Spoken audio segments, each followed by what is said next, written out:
जगन्नाथ प्रसाद police पक्षर रक्तदान शिविर अनुष्ठित।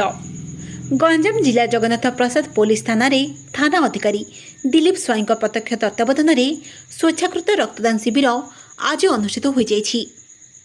गंजाम जिला आरक्षी अधीक्षक ब्रिजेश राय निर्देश क्रमे रक्तदान शिविर अनुष्ठित होता। भंजनगर उपखंड पुलिस अधिकारी शुभ्रांशु शेखर मिश्र, उपजिलापाल राजेन्द्र मिंज, जगन्नाथ प्रसाद बीडीओ अनुप पंडा, तहसीलदार मनोज कुमार त्रिपाठी और कंधमाल शासक प्रतिनिधि विप्रचरण बारिक प्रमुख उपस्थित रही रक्तदाता मानकु उत्साहित करथिले।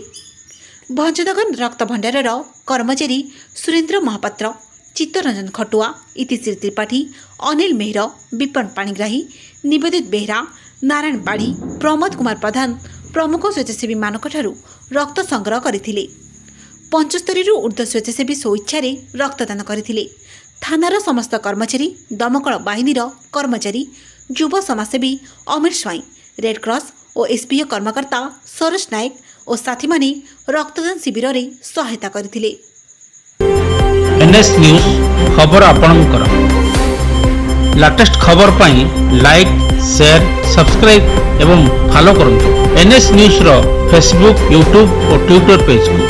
अधिक तथ्य पाई विजिट करंतु आम वेबसाइट www.nuasakala.in।